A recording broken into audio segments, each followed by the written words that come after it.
So today we will learn how social impact organizations are creating value, not waste, give you some inspiring examples of groups that we've been able to work with, how you can apply lean innovation principles of empathy, experimentation, and evidence to your work, simple ways that you can revive and awaken the innovation spirit in your organization, how to vet opportunities to help you really stay relevant and increase your impact.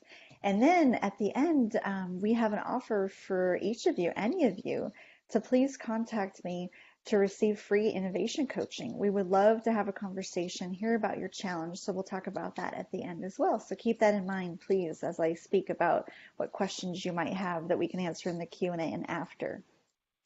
So I'll go back. This is me, my picture. This is what we'll learn that I just talked through. And then Moves the Needle, just to give you some context, was started about 6 years ago by Aaron Eden and Brant Cooper to serve organizations that you see on the bottom right-hand side of the screen, those enterprise organizations, those logos. And Amelia Claywan, my co-founder, who's amazing, who's also on this call, we decided about 3 years ago to offer similar programs to the social impact sector to really help it match the culture and needs of different organizations, including philanthropic foundations, social enterprise, government entities, higher education, nonprofit, and affiliated organizations. So all of Moves the Needle exists to really help organizations transform, to be continuously innovating by empowering the people within organizations to discover, create new value for their customers. So for us, it's really about how do we see the people we serve as customers? And we believe you have an ethical obligation to discover, create, and deliver value to everyone that you serve, knowing that you have numerous different customers, from board members to clients and communities that you serve, your colleagues that you work with in the office, community at large, partners, etc. So I want to start off by telling a quick little story of why I'm so passionate about this approach. So several years ago, before I started this work, I worked at an organization whose mission was to prevent and cure skin cancer. And we and our team created this awesome program to prevent skin cancer and the early exposure to UV in young children. And we thought, wouldn't it be great if we approached new parents in the hospital with education and resources for sun safety protection to help them really start early with their children in sun protection. And so we put together these beautiful little gift bags with the cute baby sun hat that we had donated from a company. We put free sunscreen. We had a educational brochure that was culturally competent, had great photography, had been back translated, was available in English and Spanish. And we worked with hospitals to give these out to parents that had just had a new baby. And we thought this was wonderful. And in the bag, we had a response card. That was going to be our metric of success. If people would return the card and let us know how we had impacted their knowledge about sun safety and what behaviors they were going to take. Well, we never got cards back. And as a team, we thought, wow, I wonder what's happening. We talked to the nursing staff. We said, are you handing them out? And they said, yes, we've handed out like 300 bags. And we really now, it's so clear how the program was not successful and why it did not work, is that we were talking to families and individuals that had just had a child. These women are probably exhausted. They're looking at their partner in whole new ways. They're trying to figure out how to breastfeed, right? They're in this strange setting of a hospital. And we're walking in saying, sun safety is your number one concern. And we realize now that is so ridiculous, but we do this so many times. I have many stories, and I've heard many stories of the ways that we disconnected from the people we're trying to reach and serve, try with our very best intentions to create change, but instead we accidentally create waste. So that program slowly dissolved and it no longer exists. So it's just one example that I hope you can relate to the work that you do of how we might unintentionally be creating some of that waste. So how in Moves Needle we work is we are really transformation and innovation architects. We provide the scaffolding and structure for innovation. We know it's not enough to tell an organization to be innovative. It really takes a whole new set of skills and support to make sure that you do your very best work. And so we work with people, their innovation practices, and then the full integration with management and executive team and applying it within the organization.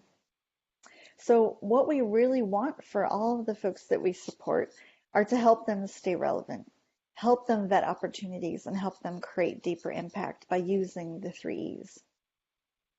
So it's important to talk about the definition of innovation. There's a lot of different ideas. Usually when we ask this question of what is innovation to you, people will say new, sexy. Sometimes we get flavor of the week. It's something original, exciting. And yes, it can be all of those things, but for us, innovation really flows on a continuum. There's a sustaining side, which is really the best side suited for incremental innovation. So you have an opportunity that the problem is well understood. You might want to optimize an existing solution to make sure it's working its very best way, but that's more of a sustaining side. But as you creep over to the disruptive side, those are for opportunities where there's more uncertainty. You might be expanding to a different city or community. You might be partnering with a whole new partner. You might be offering a whole new program or coming into a whole new strategic planning cycle. That's when you get into opportunities for disruptive innovation. So it's a misunderstanding that when you become innovative or you adopt innovation strategies, that you start over and you burn it all down. That's not true at all. You definitely want to keep going what works well and provide opportunity and space to disrupt and have some more fun with some new opportunities. So innovation for us, the definition is the delivery of new value in the eyes of the customer. So the customer being the person that you're ethically obligated to serve, can be many different stakeholders, but it's from their perspective. It's really delighting and wowing them and exceeding their expectations. And that takes a true understanding of their problem and how you can solve it. So why this is so important is because how we normally build programs like that baby sun hat program, that outreach program that I described, we really use that top triangle.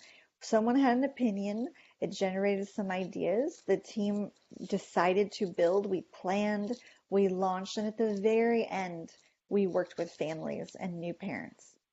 Where lean innovation is really about trying to restrain all those resources of time and money and human capital, and starting first with the people we serve, talking to them initially to get their ideas and to actually learn what their greatest problems and pains are.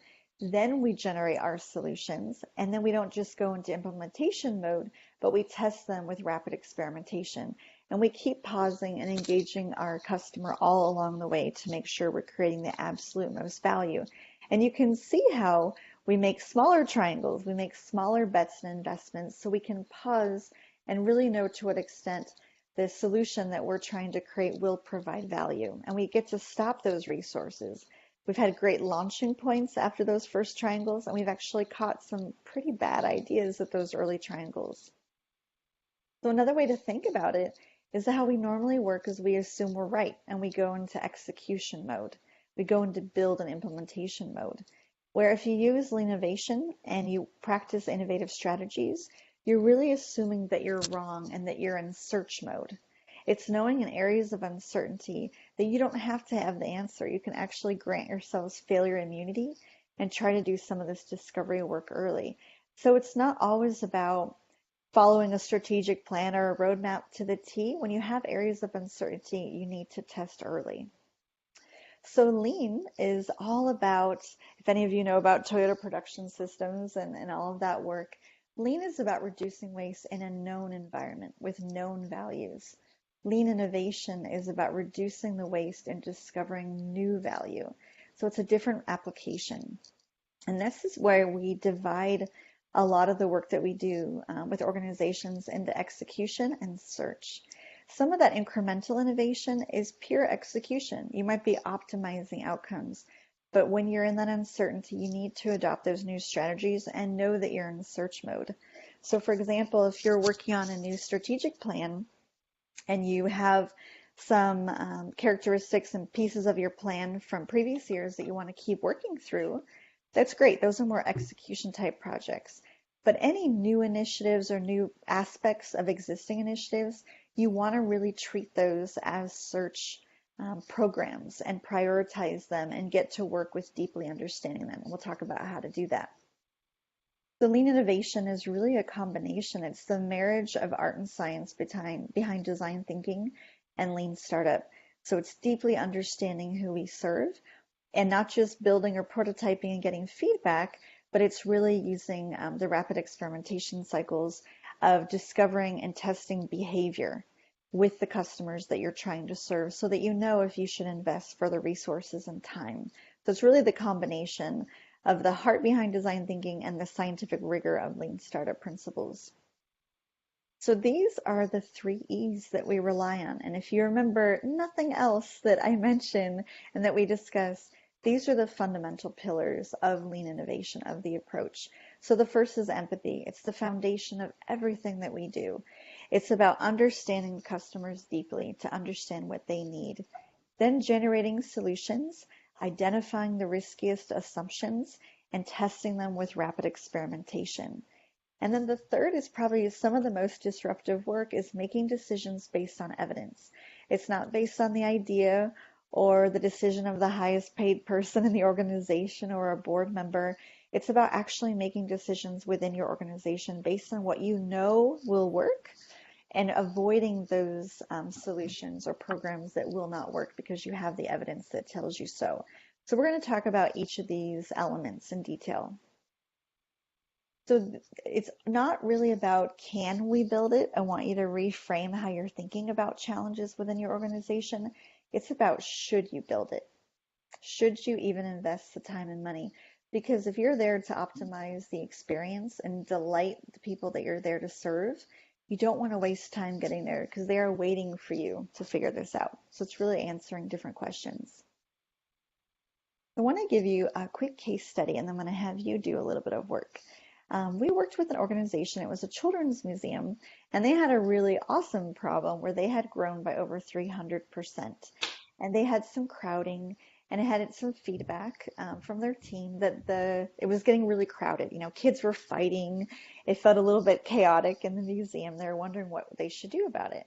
So we said, okay, go interview parents, go interview families and find out what their experience has been. And it was, everyone shared, I love it. Like it was unanimous. I love the energy. I love the growth. It's fantastic. We're not noticing problems. But what they said was fascinating. Over and over again, they heard families that said, I love coming, but I wish there was a way for me to develop deeper relationships with other parents and other children that I see when I do come every Tuesday at 10 o'clock to the museum with my child. I wish there was kind of a less awkward way as an adult to walk up and say, do you want to be friends and our kids can play together? So they said, is there a way that we could form these play groups? And it was so interesting. Without any prompting, many people mentioned this. And so they decided to run a rapid experiment where we call a dry wallet experiment, where they go to, they call the families back and they said, okay, we're going to start this play group. So in addition to your annual membership, it's an extra $150 for you to join this play group and you'll be connected with these other children and their parents. And 7 out of 10 of the families that they were able to reach within a 2-hour experiment window offered their credit card number and said, please, yes, I want to do this. This is fantastic. And the museum really was like shocked and thought, wow, like this was never on our radar. It's a whole new revenue opportunity that we never first saw.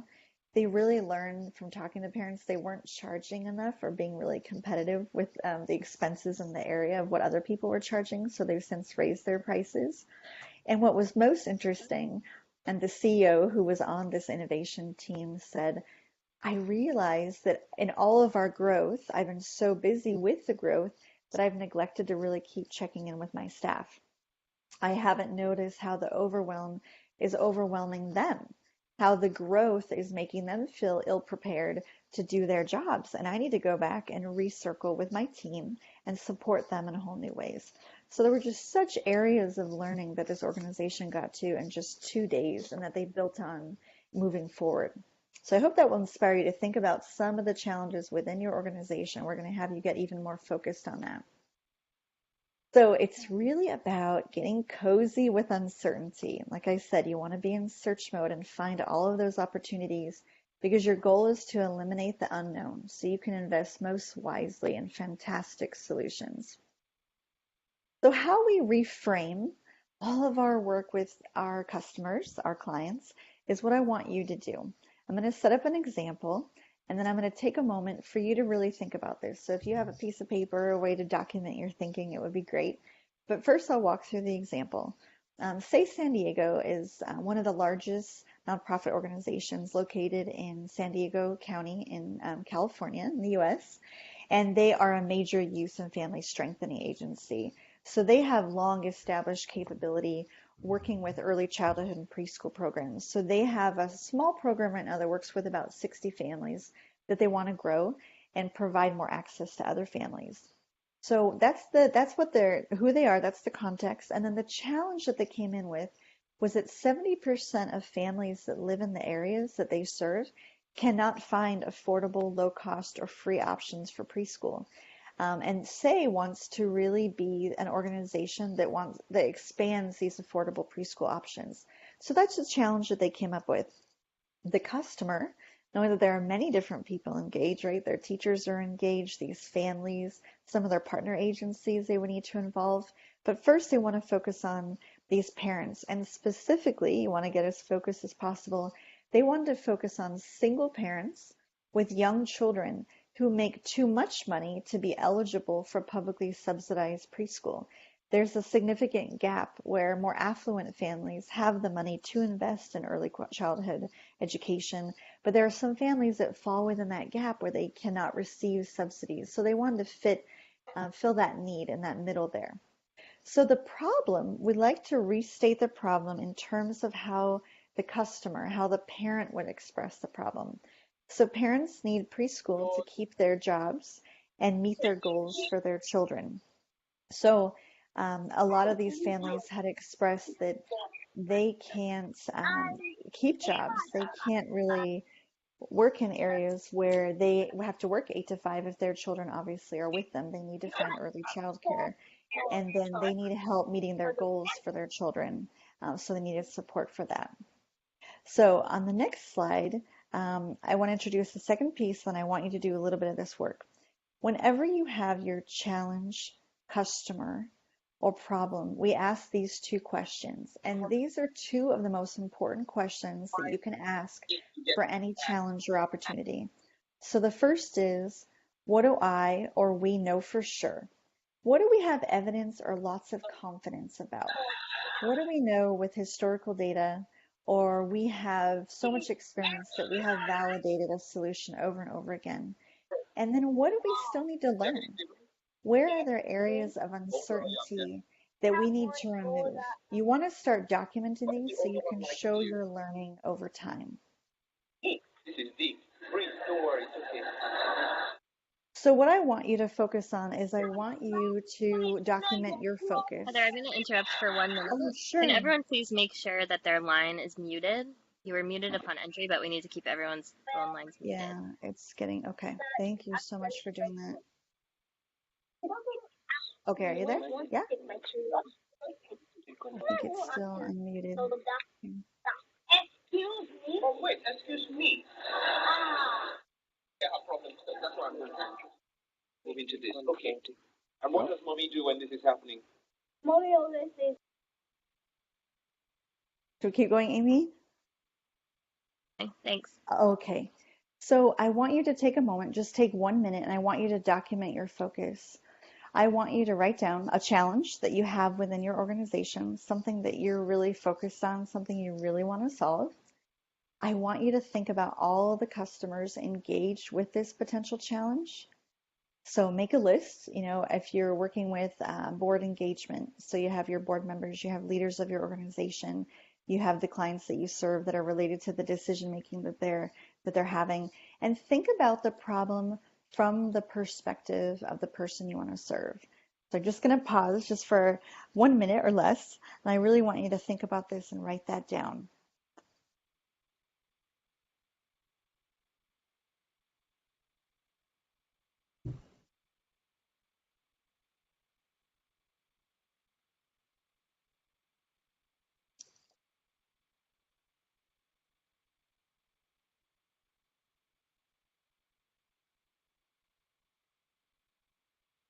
Okay. Thank you for doing that. I know it's hard to pause during a webinar, but we really want you to start taking the first step of reframing some of your challenges and opportunities. So with the what you know for sure and what you still need to learn, think about these when you're examining the challenges I described. It's an activity that would be really helpful to do when we're done with this webinar on your own and with your team to really identify those areas of learning and start getting right to that. And we'll talk about how to do that. So the first step is customer empathy. It's really about personally experiencing, trying to understand the customer's perspective, seeing what they do, how they do it, the why behind their actions. And the way that we really like to do this is through customer interviews. We like to talk to people one-on-one and ask them really open-ended questions about their life experience. And it helps us gain empathy quickly. It helps us prioritize those pains and problems. Just like with the parents at the Children's Museum, asking them about, okay, so what's your experience like at the museum? Tell me a story. When we're, say, San Diego, can you please tell me what you've tried for early childcare? What is your budget? What struggles have you had? That's when they really learned about how deep the pain was. So these are just some tips for these customer conversations. It's one at a time. We don't do focus groups or rely on online or paper surveys because you really want to have a one-on-one connection with people. People think it's a time saver to do these other methods, but you really end up with vanilla results that make it difficult to make deep insights to influence your potential solutions. You want all of your questions to be open-ended. You don't want hypotheticals of would you or if. So for example, if with say San Diego, if we had a free preschool, would you sign up? Well, yes, or they would say that, but there's more to those solutions.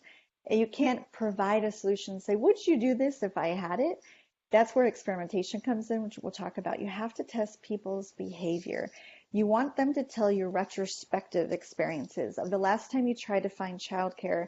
What did you do? Where did you go? What did it cost? What were the barriers for you joining to getting quality childcare? You want them to tell you the story, not predict their future behavior, because usually it's off. You want to listen. You're not pitching the solutions. You're really trying to look for emotion behind what they're saying. If you're asking something critical that involves your organization and it might get some negative feedback, be open to receiving that feedback. And then ask for referrals. Ask them who else you can talk to that they might know, because most people with a problem will know someone like them, because we try to find other people with similar problems to work together.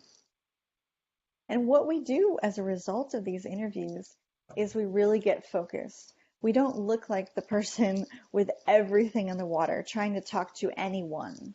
Not every single person is your customer, just like you don't consume or use or engage in every service or program in the world, right? You really focus on what solves your problem. So we try to really get focused on who we're trying to serve. And after we're done with all of these interviews and we see these key themes and we see what keeps popping up over and over again, then we brainstorm. That's when we really think about what are all the solutions that would solve the customer's problem, and we get very focused. After we have all the solutions, we jump into experiments. We really want to test solutions before we build. We don't want to make the giant triangle. So we experiment to change opinions into facts. We want to have data to inform our decisions. We want to have evidence to move forward, and we really want to reduce the risk. Some people think that being innovative is more risky because it's a new way of working, but we found in every case that it actually reduces the risk of your investment. And for some of the organizations we worked with, we saved them millions of dollars not building programs or discovering programs that were never even imaginable in their minds and launched those successfully. So it really is about seeing risk in a whole new way. So the core of every new idea, just like with that Baby Sun Hat program, right? Full of assumptions, just full of assumptions. Like, would the nurses hand out the hats? Would parents change their behavior? Would they put the hat on their child? Would they read the educational brochure? Would they apply sunscreen? Would they engage in learning more? So many assumptions are built into all of our solution.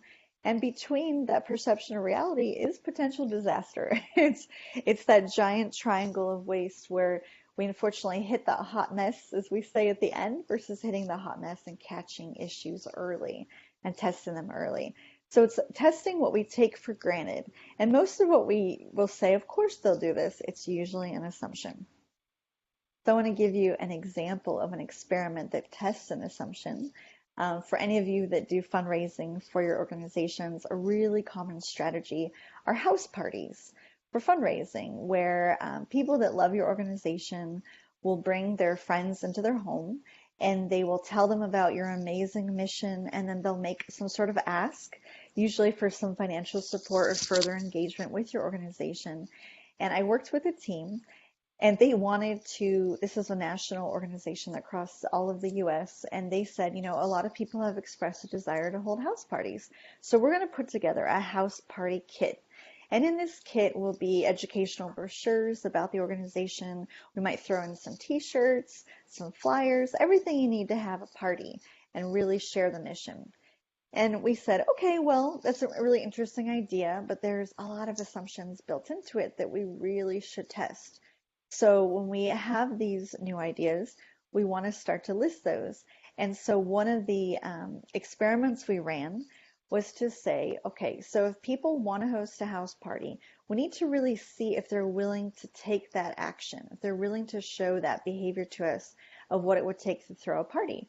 So we asked the organization to come up with a list of 20 names of people that had expressed interest, that they were most excited about this house party idea, and to go to them first as early adopters and say, okay, we have a house party kit. They hadn't built it yet, but they easily could have, but they wanted to have that as the offer for their experiment. They said, we have a house party kit. It has all these different pieces inside of it. It costs $150. You would need to pre-order it for the party. And we need us to learn from you what day and time you want to have your party. And so we went to those 20 people and said, okay, we have this kit. We're ready for your party. When do you want to have it? And can you please pay for one of these kits? Because it had a lot of valuable items in it. We wanted to get their investment in it. And after contacting 20 people, not a single person took action at all. And so the poor development person was able to use the results of the experiment for further empathy. He was able to go back to them and say, thanks so much for considering my request, but what were the reasons behind it? Why was the house party and what we offered to you not really, something you wanted to do? And people were very gracious, and they shared, when I got down to thinking about it, I'm really busy, I'm traveling a bunch. I don't really want to ask my friends for money now that I think about it. I don't have a house large enough to hold a house party, and I don't really have a budget to pay for the catering and pull it all together. And it was so educational for this organization to hear that before they build a giant solution, this whole kit and all of it, that they didn't have to build a thing. And this really took like a matter of days to conduct this experiment and to contact people. So there are ways that you can test people's behavior right away without building. So I want you, again, to think about a current program or solution, or maybe an idea that's being tossed around your organization. And I want you to start thinking about some of the assumptions that might need to be tested. So think about these prompts. What must be true for your solution to be successful? What are you taking granted as fact that may not be fact, may likely be an assumption? And then what action must your customer take? Because you need that to test in an experiment. So I want you to take just a minute to think about that. And we always frame these as customer will. So these are examples from the house party example I just shared. The customer will pick a date. They'll pay a certain dollar amount for the party box. They'll send out invitations. You can see how these grow upon each other. Even if they picked a date and they paid money, they'd still have to send out invitations for the party. Will they collect and share attendees' names for people that actually attend the party so you can, reach out to them again? Will they distribute those education materials that would be in the kit?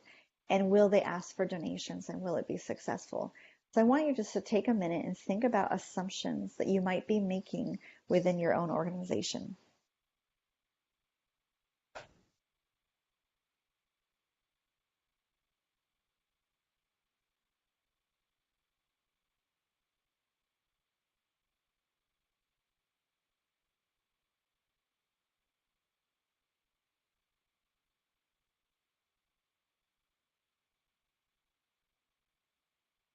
Awesome.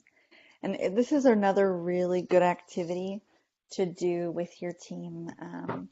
The search and execution conversation we talked about, and what do we know for sure and what do we still need to learn, is fundamental. And this is another fantastic exercise to do with your team. Whenever there's a new idea and people are like, oh, this will be great. It's like, wow, okay, well, let's just sit and think about the assumptions. Let's just, take that risk, be vulnerable. And not only after we know what's unknown and what we need to learn, let's really identify within the solution all the components that must be true. That is such a great way to engage new conversations with your team and to encourage them. And this is something that we see in most of the folks we talk to. They'll start to use the empathy work of really deeply understanding people in their personal life. And they'll also start to think about all the assumptions they're making in their personal lives as well. So there's different areas of application. So when you design an experiment, you're considering these 4 different aspects. You're saying, what behavior do we expect, right? So would parents give their credit card and sign up for this play group? Would the parents that receive a baby sun hat, would they return the response card and reflect upon their behavior and change their behavior? Would people actually order that party box? And then we have our team set a target metric.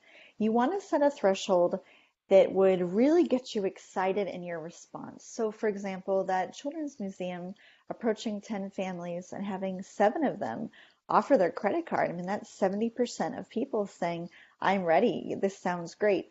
That gave them a lot of confidence in moving forward. If you can imagine if they ran the experiment similar to the party box and they got 0 or maybe 1 person, that would make them less excited. So you want to have a conversation with your team, and the metric depends on what you're testing, but what would get us excited to invest resources? And often we'll ask a team to pretend that they're not using organizational dollars, but they are a mini startup within their organization. They have to all pitch in $5,000 of their own money for a program. It's fascinating how quickly those teams want to get more confidence if that were the case. Often we're a little bit too quick to invest organizational resources. So I'd encourage you to think about that metric, that success threshold. So the what will you do is how will you make an offer to the customer to get that behavior. So the what will you do is them offering the play group, right? It's trying to see if they would buy the party box. It's what action do you initiate to see if the customer will participate in your solution with you. And then last, we wrap it all up into one hypothesis and we record this. And it becomes part of the institutional record or memory of the organization. So we would say, if we contact 20 donors that have expressed interest in having a house party, I think their threshold was we would want at least more than half, so 60% of them, to order a party box and tell us the time and date of their party. So that's a full hypothesis that wraps up all of these design elements. And when you record this and you track your outcomes, it shows your learning as an organization over time, and you can share it with other colleagues and other organizations as well. So when we prioritize our assumptions, we really try to group them and prioritize them by which we should test first with experiments. So you want to test those assumptions that are most crucial and most unknown. There's that unknown uncertainty again, and you want to test those with experiments first. And when you're done with your experiment, you will get actual data, right? You'll get a number, 7 out of 10, 0 out of 10, 4 out of 20, whatever it is. But you'll also get a ton of insights because experimentation is a fantastic opportunity for additional empathy. Like that example of the party box. Why did you not want to engage this way for a house party? They learned so much that taught them that this may not be a great fundraising idea for their organization. So there's so much opportunity for additional learning of the why behind the results. And then you make a decision based on the experiments and what you learn. You can persevere. You can move on to that next riskiest assumption.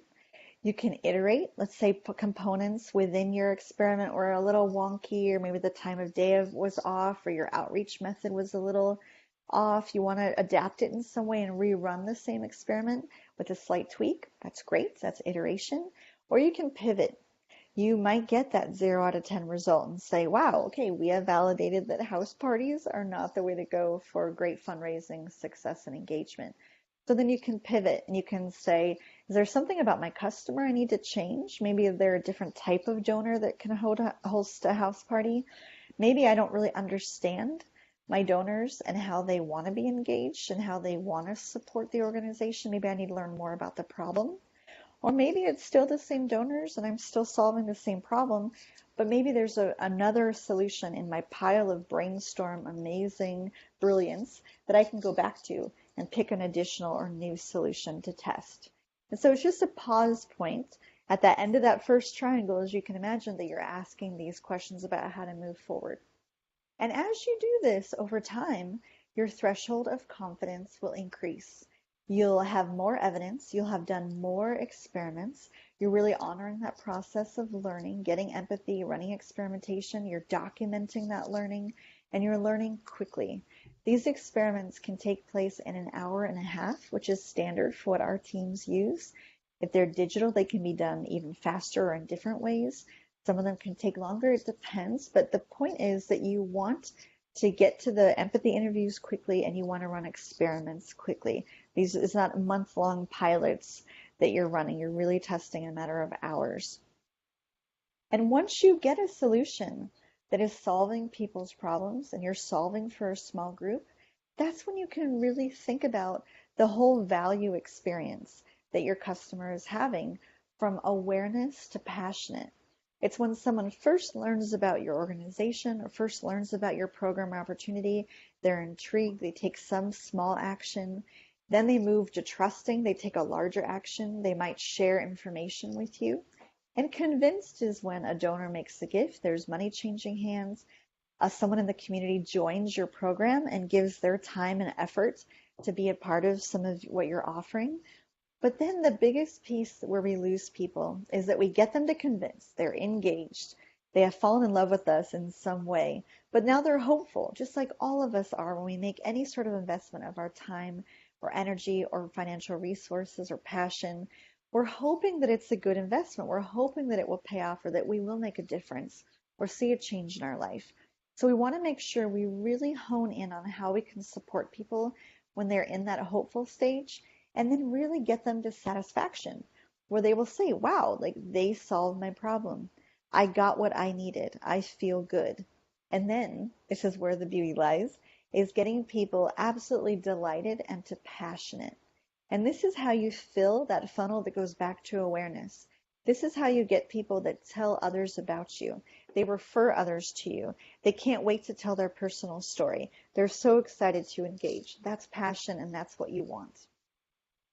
And for any of you that are leaders in the room, and let's say you supervise teams or other people in the organization, we just want to point out and add a little bit extra value for you that there's a difference in how you lead innovation. And we call it mentorship versus management. When you are in the unknown and you're in search mode, you're really mentoring teams to optimize their learning. You're asking different questions. You're encouraging them to expose their assumptions. You're asking for evidence. So these are more bold ideas and you're more in the unknown. When you're in more traditional or incremental innovation, you are more managing upon execution tasks. You're measuring the performance of activities and tasks. It's a repeatable process that you can expect of similar outcomes. So you're behaving in different ways. And unfortunately, a lot of leaders and managers try to execute and use management and execution metrics for innovation. And we encourage you to ask different questions like these. So lean innovation questions in the purple side are really around, like, who is our customer? You know, how did we come to this idea? Who did we talk to? Or what group of people did we talk to that led to the idea?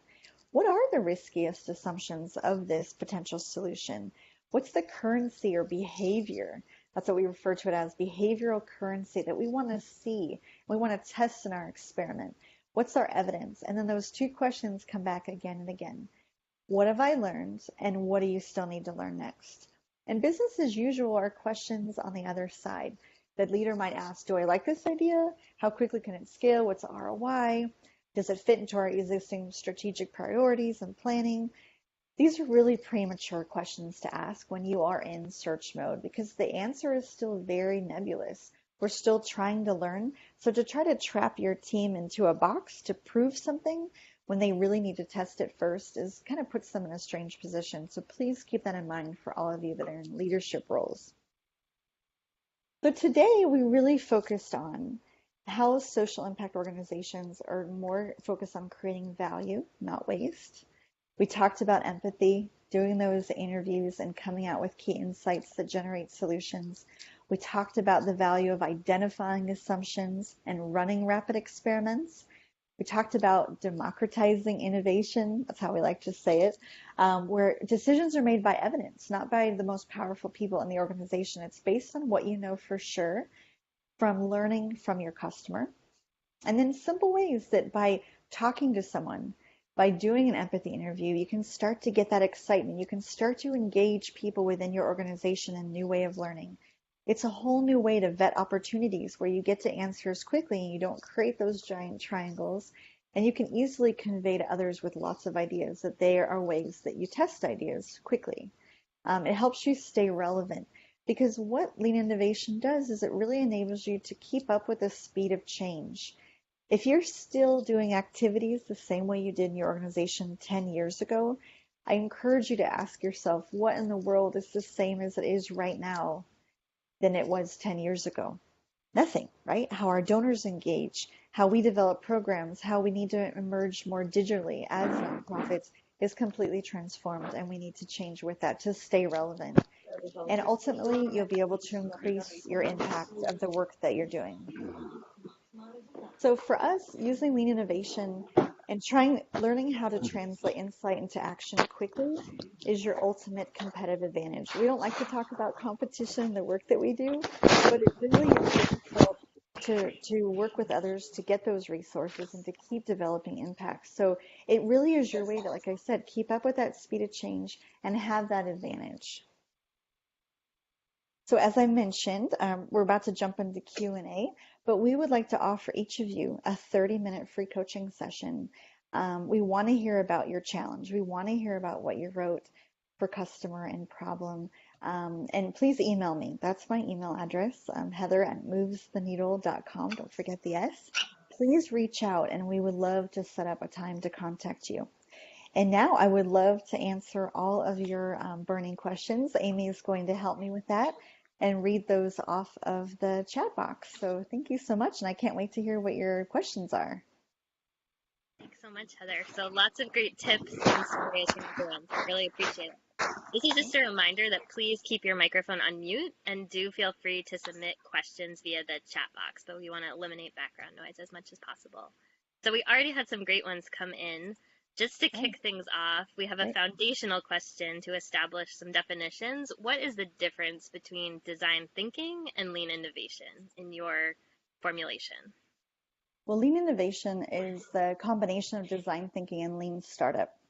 So with design thinking, with your prototyping and getting feedback about, what the customer likes and doesn't, and iterating on that and changing up your prototype, what we like about engaging design thinking and lean startup is about testing the behavior of the customer. It's saying, okay, I might get your feedback, but I really want to know if you will take action. Will you take action to engage in this solution? So lean innovation is the marriage of that empathy work of deeply understanding paired with experimentation of testing that behavior to inform your next actions. Hopefully that helps clear that up. That's a great question. Really great. Thank you. And how can one improve their interview or ethnographic research skills? And are there any well-structured resources to help do so? Oh goodness, I'm sure you all have a class on Acumen in design thinking. I would definitely do that. For resources, we keep empathy work very simple. A lot of people think it has to be very built out and very advanced. What I would encourage you to do, which works really well with our teams, is to do that exercise of what do I know for sure and what do I still need to learn around your challenge customer problem, and write your questions based on those areas of uncertainty. So if you're saying, I don't know how we'll reach people about this opportunity, I don't know if people will have transportation to engage in this opportunity. All the things you're curious about, put those into your questions and prioritize your questions based on most broad down to narrow. So let's say your solution is based on, that example of early childhood education for parents that are in that gap. Your overall question might be, what do your children do for childcare overall? And you're asking them to start broad. Like the last time you looked for childcare, as I gave this example, where did you search? What were the challenges with that? What are you looking for in childcare opportunity? For other issues that are more broad, let's see, for like trying to think of more of like a poverty related one. Let's say if you are trying to address homelessness, but you want to understand all other other challenges and problems they might have, you want to start with a broad question of, can you describe for me like what your daily life is in terms of where you get food and where you work and where your children spend time. You want to understand their life, and then you might want to ask more specific questions that are tied to your potential solution, but you don't want to start off with that first. You really want to stay broad and then go narrow and try to keep it at 10 questions or less and prioritize the value of those questions so that if by question 5 your time is run out or it's time to move on, you've gotten a majority of those questions answered. But it's really about just doing those one-on-one and having conversations with open-ended questions. That's the best place to begin. That's great. Thanks, Heather. And I don't know if you've used this book, but one we typically recommend is called Talking to Humans by Giff Constable, and there's a free ebook download that people can use. So that might be another awesome place to point people. Love it. That's great. Lots of good questions coming in.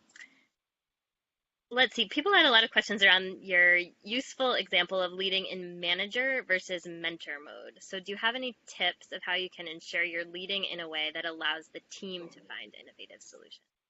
Yes. Oh, I love that. I love that. Yeah, I mean, you want to start with yourself and feeling comfortable and releasing some of that power. Unfortunately, leaders and managers are told all the time that they have to have the answer. They're making decisions that they will then send down to other staff for execution, and it puts you in a really awkward solution and position because you may not have all the answers. You may not know what's going to work. Most of us don't with absolute certainty unless we do have validation. So it's first on side of you understanding that and being comfortable with that, and then engaging every person on your team, from folks that have the closest connection to those you serve. They usually have fantastic insights, and unfortunately we don't engage them enough in solution and in brainstorming and having a powerful role. So form teams, innovation teams, where you start to work on projects where any level of the organization can be engaged, and also across the siloed departments and across different teams and programs, because often people don't talk to each other across those walls and really understand how they're all working together. So you want to form groups of people that can have different conversations around challenges, and then encourage them to go dedicate a couple hours a week to do interviews with those impacted by a challenge, and then to design and conduct experiments. Ask them those questions around that screen of, how do we know this for sure? What's the evidence we have? How can we go talk to people and test this? And how can I support you in doing that? You really want to give them time and space and enable them and empower them to start to learn in whole new ways. That's the biggest activity you can do. Thanks, Heather. Another question that I'm seeing multiple times is around, how do you convince senior leadership that investing time in lean innovation is worthwhile? How can you demonstrate value prior to engaging in this type of exercise? Yes, start early on your own with those empathy interviews. Start to learn what people are saying. I can give you a great quick story. We work with the city government, and they wanted to create a program that a sister city had created that was about a $3 million program, and they wanted to copy it and put it into place. And after just going out and doing 13 interviews, they learned that that solution was not going to work. And they presented that back to the city manager and said, okay, we've done the research and just this brief number of interviews and it's not going to create value. And the city manager was so excited to get that data and to have all of that learning because the team had asked questions that no one had asked before. And when they learned that that wouldn't be a solution, the city manager was thrilled. You can also treat your leader as your customer when you're really learning about what they care about most, having empathy for your decision makers to say, what is our definition of innovation within the organization? Do we have one? What are the pains and challenges as a leader that you're seeing within the organization? And you want to try to create value for them as well. So understanding and doing empathy work with leaders can be transformative, and it helps you know how you need to report back your learning, and then engaging them in the process as well. Great strategies. And another reminder just to keep your microphones on mute, please, to eliminate that background noise. We'll take 2 more questions. Okay. Heather, have you noticed a shift in thinking that teams take on when they think about bringing value versus delivering an outcome? How do you start to integrate those 2 mindsets? And have you used this in broader systems change versus like the smaller projects that you talked about? So yes. Multiple parts to that question. No, absolutely. Yes, we have seen a shift. When people just adopt the word customer, that was something that when we started this work, we weren't sure if it would translate to social impact, but tying it to the ethics behind service, that people that don't even pay a thing deserve to have value created for them. They deserve to have an exceptional experience. Just that thought alone starts to transform people. Where we get really busy and we just start doing activities and just doing things we always have, but the more connected we get to the people we serve and the more of these empathy conversations we have, it reinvigorates people's passion and focus on the customer, which is just tremendous.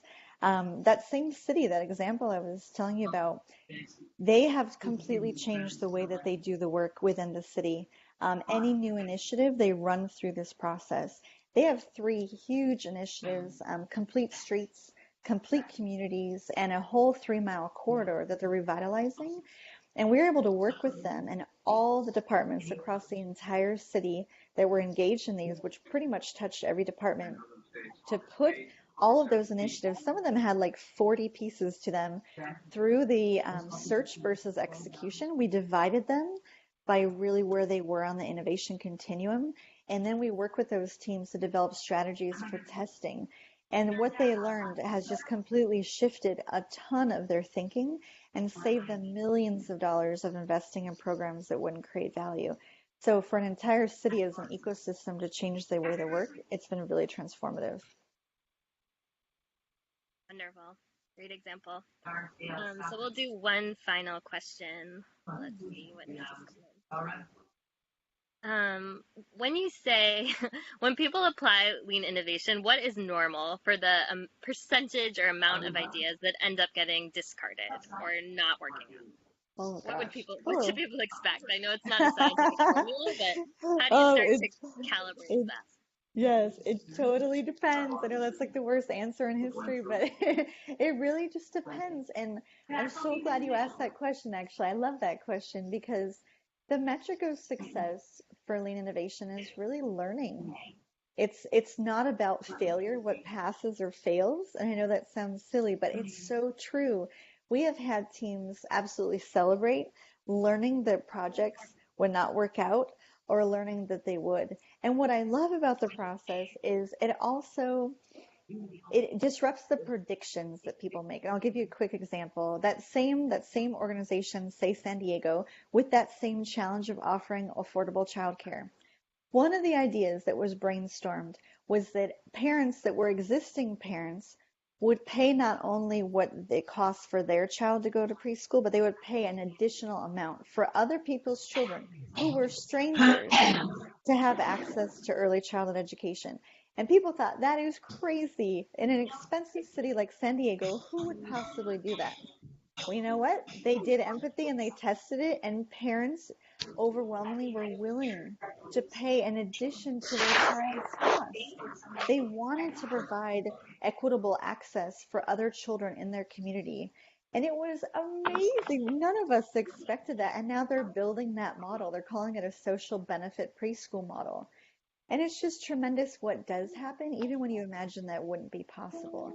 And other projects that you think, of course, this will work. We've had projects that have just crashed and burned and have just been so shocking that it wasn't validated at all. So you have to really enjoy the journey and celebrate that learning and document the learning and just see it as an opportunity to persevere, to iterate or pivot. You're just going to keep moving forward and learning something you didn't know before. Thanks so much, Heather. And thanks to all of you for joining today from places all over the world. We really appreciate Awesome. hearing all of Heather's tactics and tips and great resources and stories. So thanks to Move the Needle for sharing all of these insights. Again, if you want to reach out to Heather, her email address is on this screen, and there are also plenty of learning resources that we will link to in a follow-up email. You will be receiving a recording of this webinar, so stay tuned and watch your email for that. And finally, like I mentioned, if this did pique your interest, we will have 2 upcoming Plus Acumen courses starting in July. One on prototyping that might help you start to make your ideas tangible if you got some ideas today that you want to start to move forward.